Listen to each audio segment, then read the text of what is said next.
Hey guys, David Patrick Green here, dpghackhollywood.com, and let's talk about monologues. This is one of the most talked about things amongst actors, especially when they're starting out. I think it's very prevalent in theater auditions, maybe theater school. You learn monologues. I'm not sure why I didn't go to theater school. I didn't get a BFA or an MFA in acting.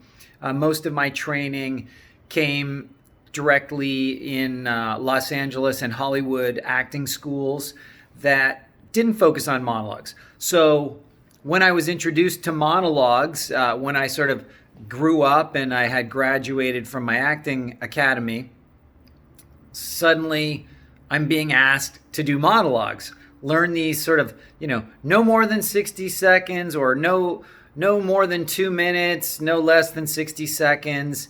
And I started to, learn monologues, practice them. I don't think I was ever very good at them. I actually did a monologue competition it was the backstage event called Actor Fest in Los Angeles. And ironically, my teacher was one of the judges, so I moved through the competition quite well, but I didn't win in the end.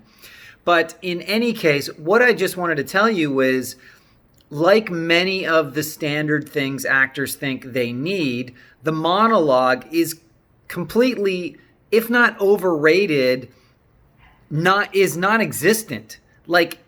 I have been asked for my demo reel maybe twice in almost 15 years of professional acting. I have never been asked to do a monologue. So, all this talk about choosing monologues and your agent wants you to do a monologue for them, like suddenly they're judging acting and hiring actors.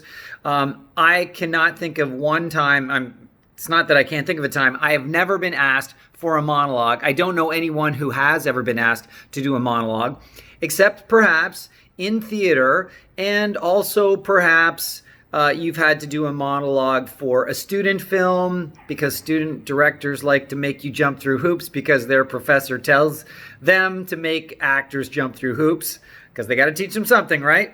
And also maybe for some independent films, again, who are mainly run by student, recent film school graduates.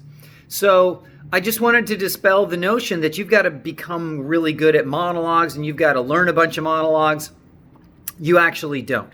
You just need to learn to be a real person. And I don't know about you, but I don't know how often I find myself doing a monologue.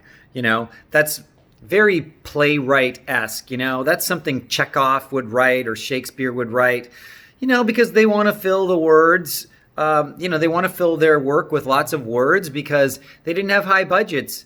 They couldn't go from set to set to set to scene to scene to scene because they're not making a movie, right? They need somebody who's saying some really dramatic stuff on stage to capture the attention of the audience. So it's got to be dramatic, or it's got to be funny, or it's got to be heartfelt. So this is, your kind of typical monologue fare. But honestly, I would absolutely not worry about monologues in particular.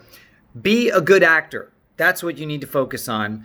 And if you are a good actor, then normally, and I would say probably most of the people I'm talking to are more interested in TV and film and streaming series, etc.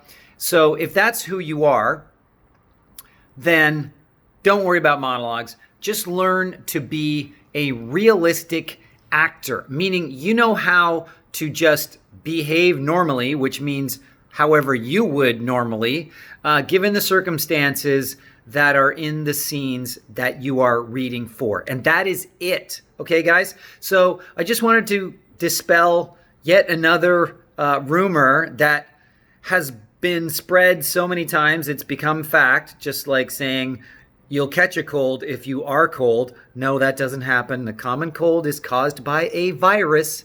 Okay, it's not by the temperature. So there you go, guys. I just wanted to dispel that little notion. You probably don't ever have to learn to do monologues because you will probably never ask be asked to do one, at least in a professional setting, meaning a TV show, a professionally produced streaming show, or a theater, a movie, cinema, film release. Okay, so that's been my experience. Hopefully, if you have a different experience, please let me know. I could be wrong, but let me know what you think of this video.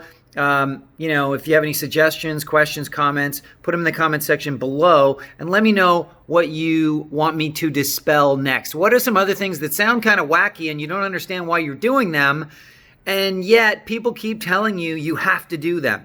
Because I'm almost 100% sure I can tell you differently. Okay, guys, DPG out, and I will talk to you soon.